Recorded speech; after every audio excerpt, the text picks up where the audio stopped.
मुझे खुद को ही ख़त्म कर लेना बेस्ट है मेरे लिए, क्योंकि जो मैं पैसे कमा रहा हूँ उसी से मैं अपने दुश्मन को बलवान बना रहा हूँ। वही पैसे मुझे ही बर्बाद करने के लिए यूज़ होंगे और ये साइकिल बढ़ता ही रहेगा। मेरा बच्चा। पापा से भी उसने कभी कोई जिक्र नहीं किया, नहीं तो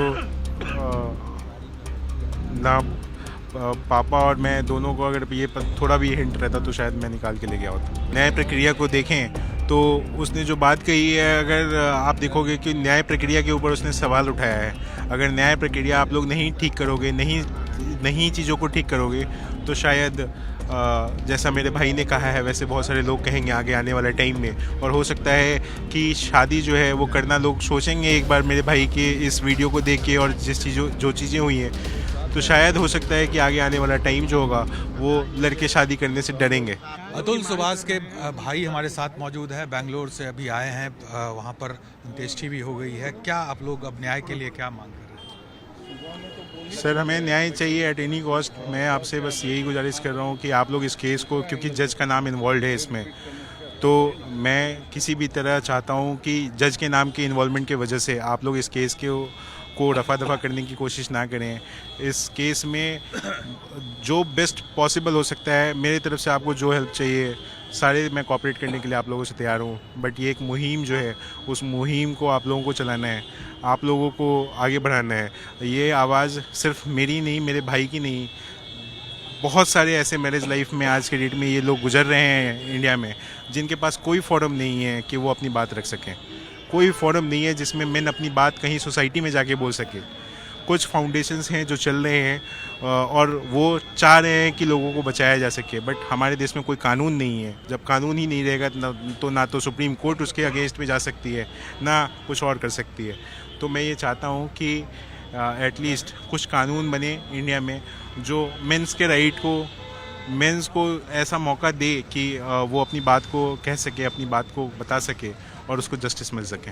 आपको जब ये कदम उन्होंने उठाया, क्या उस समय आप लोगों से बात हो रही थी लगातार उनकी, या कि आप लोगों को ऐसा अंदेशा भी था कि इस तरह से कदम उठा, क्योंकि वो कई सालों से इस टॉर्चर से गुजर रहे थे?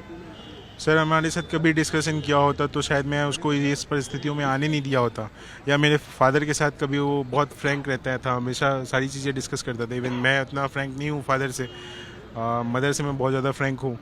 तो हमेशा ये बात होती थी कि पापा का बेटा तू है, मम्मी का बेटा मैं हूँ। तो पापा से भी उसने कभी कोई जिक्र नहीं किया, नहीं तो ना पापा और मैं दोनों को अगर ये थोड़ा भी हिंट रहता तो शायद मैं निकाल के ले गया होता। उन्होंने अपना अस्थि कलश भी कहा है कि विसर्जन नहीं करने के लिए अगर उनको न्याय नहीं मिले तो गटर में डाल देंगे। इतनी बड़ी बात उन्होंने कही। तो सर उन्होंने जो बोला है, आप लोग अगर न्याय प्रक्रिया को देखें तो उसने जो बात कही है, अगर आप देखोगे कि न्याय प्रक्रिया के ऊपर उसने सवाल उठाया है। अगर न्याय प्रक्रिया आप लोग नहीं ठीक करोगे, नहीं चीज़ों को ठीक करोगे तो शायद जैसा मेरे भाई ने कहा है वैसे बहुत सारे लोग कहेंगे आगे आने वाले टाइम में। और हो सकता है कि शादी जो है वो करना लोग सोचेंगे एक बार मेरे भाई के इस वीडियो को देख के, और जो चीज़ें हुई हैं, तो शायद हो सकता है कि आगे आने वाला टाइम जो होगा वो लड़के शादी करने से डरेंगे। अभी कभी आपने ये नहीं देखा होगा कि लड़की जो है कमाती 6 लाख रुपए है और लड़की कमाती 20 लाख रुपए है और लड़का कमाता 6 लाख रुपए हो, तो कभी शादी हुई होगी किसी लड़के की? लड़का हमेशा ज़्यादा कमाएगा तभी लड़की की शादी होगी। हिंदू मैरिज एक्ट में जो है वो, हिंदू मैरिज एक्ट में ये भी एक प्रावधान है कि लड़कियों का भी राइट है 50% एसेट का अपने फादर के ऊपर। क्या लड़कियां शादी करती हैं तो वो 50% एसेट लेके आती हैं क्या कभी ससुराल में? कभी नहीं लेके आती। अतुल के कजन ब्रदर यहाँ पर पहुँचे हैं एयरपोर्ट पर, और अस्थि कलश उनके हाथ में आप देखिए वो लेकर यहाँ पर अस्थि कलश पहुँचे हैं, क्योंकि जो वीडियो अतुल ने बनाया था उसमें भी कहा था कि अगर उनको न्याय नहीं मिलता है मौत के बाद भी, तो उनका अस्थि कलश जो है वो गटर में विसर्जित कर देने के लिए कोर्ट के बाहर आप लोग लेकर आए हैं। क्या कहेंगे? क्या बोलेंगे, आप बताइए क्या करना चाहिए। उसकी इच्छा वो व्यक्त करके चला गया। क्या कोई माँ बाप कर सकता है ऐसा? कोई भी पेरेंट्स करेगा? कोई भाई करेगा? उसने तो फ्रस्ट्रेशन में सब बात कही है या लिखी है। क्या आप हम ऐसा कर सकते हैं? नहीं कर सकते।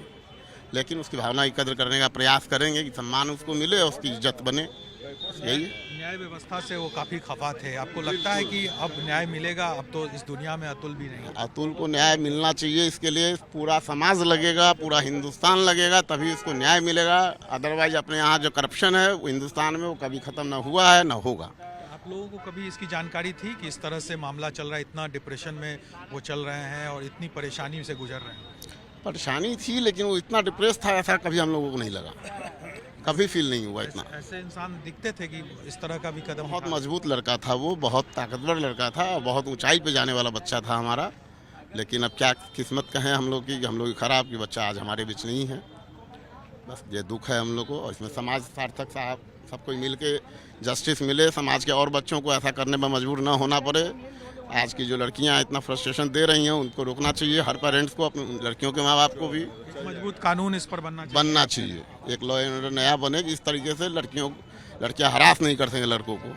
6 महीने में शादी के बाद वो तुरंत डाइवोर्स का सिस्टम आज के दिन में बन रहा है, ऐसा नहीं होना चाहिए। कजन ब्रदर हैं अतुल के और अस्थि कलश लेकर पटना एयरपोर्ट पर ये पहुंचे हैं बेंगलोर से, और इन लोगों का कहना है कि न्याय मिलना चाहिए। जिस न्याय के चलते अतुल ने जान दी है वो न्याय उनके मौत के बाद जरूर मिलना चाहिए। हमारे साथ बातचीत के लिए मौजूद है निकिता सिंघानिया के ताऊ हैं, अंकल हैं।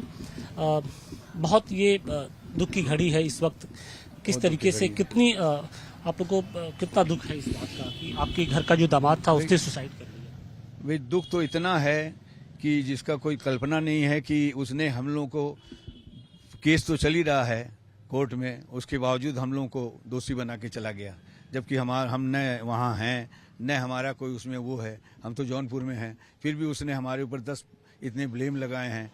तो ब्लेम का हमारे लड़की के पास है, सारा सबका जवाब है, लेकिन लड़की यहाँ नहीं है, बाहर है।